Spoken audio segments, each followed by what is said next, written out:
আসসালামু আলাইকুম, সবাই কেমন আছেন? আশা করি সকালে অনেক ভালো আছেন। ঠিক আছে, চলেন আমাদের হাঁসের বাচ্চাগুলো দেখাই। আর হাঁসের বাচ্চা খাইবেন নি কেবল টাইম রেডি মনে করেন, এই যে খাপ্পা। তুমি কি সবসময় রেডি খাইবেন নি? ও সব সময় রেডি খাইবেন নি। এর আগে আমাকে 20টা পাখি খেলাইছিল, খালি আমার কথাটা হই না মনে মনে কইবা নিছি যে আমার খালি ভিতরে একবার ছাড়ো, তারপর দেখার বা আমি রেডি কি রেডি একবার খালি চান্স পায় নয়। প্রথম কথা হচ্ছে, আমরা যে হাঁসগুলোর বাচ্চা নিয়ে আসছি পালার জন্য, এগুলো হচ্ছে পিকিং স্টার 13। আমরা এর আগে একটা ভিডিওতে আপনাদের বলছি, এবং এইখানে আমরা আনছিলাম হচ্ছে 99 পিস হাঁস। আমরা যখন আনতেছিলাম, যার কাছ থেকে অর্ডার দিছিলাম তার ওই জায়গায় একটা মারা গেছিল, এবং 99 পিস হচ্ছে আমরা নিয়ে আসছিলাম। এবং 99 পিস থেকে যখন আমরা বাক্স থেকে বের করতেছি, তখন ওই জায়গায় থেকে 2 থেকে 3টা বাচ্চা একদম দুর্বল ছিল, যেগুলো শরীর নিয়ে নড়াচড়া করতে পারতেছিল না বা ডইলা পড়ে যেতেছিল। ওই জায়গায় থেকে হচ্ছে 3টা হাঁস মারা গেছে, 3টা হাঁসের বাচ্চা আমাদের। এবং এখানে হচ্ছে টোটাল এখন 96 পিস হাঁসের বাচ্চা আছে। দেখা বোঝা যায় না 96 পিস, এবং এগুলোর সাইজ মোটামুটি এরকম হয়ে গেছে। এগুলোর আমরা খাবার হিসাবে ব্রয়লার স্টার খাওয়াইতেছি, জোড়া জোড়া যেটা ছোটটা, এবং পানির সাথে আমরা ওষুধ হিসাবে মিক্স করে দিতেছি। প্রথম 12 ঘন্টা খাওয়াইছিলাম লাইসোবেট 1 লিটারে 3 গ্রাম করে, এবং পরবর্তী হচ্ছে 12 ঘন্টা পরে থেকে আমরা এনরুটেন, এসিমক্স এবং থায়াবিন, যেটা 1 লিটার পানিতে 2 গ্রাম করে মিক্স করে খাওয়াইতেছি।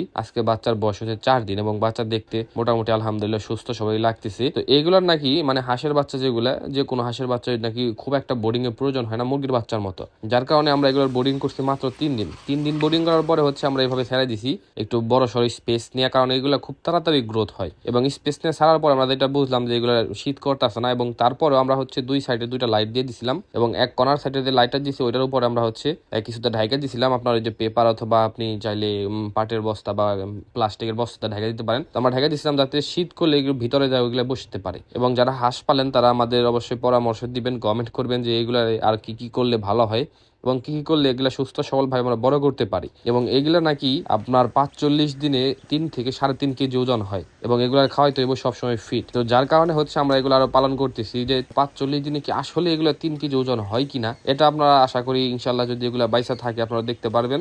এবং এগুলা কত টাকা করে সেল করি, কত টাকা করে কিনে আনছি, কত টাকা খাদ্যর পিছিয়ে যাইতেছি, বিস্তারিত সকল কিছু আপনাদের আমরা ভিডিওর মাধ্যমে দেখাবো। এবং হাঁসের সাইজ দেখতেছেন মাশাআল্লাহ অনেক সুন্দর, এবং হাঁসগুলো অনেক কিউট, মানে ছোট বাচ্চা ফুমের মতো দেখতেও ভালো লাগে। তো যারা হচ্ছে এই পেকিং স্টার হাঁস নিয়ে পালন করতে চান বা পালন করবেন কিনা, তারা হচ্ছে কিছুদিন ধৈর্য ধরে আমাদের ভিডিওগুলো দেখতে পারেন। তাতে হচ্ছে এই হাঁসের বাচ্চাগুলো কেমন গ্রোথ হইতেছে বা কত দিনে কত কেজি ওজন হইতেছে, খাবার খরচ কেমন লাগতেছে, বিস্তারিত আমাদের কাছ থেকে আপনারা দেখতে পারবেন। তো আজকের ভিডিও এই পর্যন্তই ছিল। সবাই ভালো থাকবেন, সুস্থ থাকবেন, এবং আমাদের জন্য অবশ্যই দোয়া করবেন।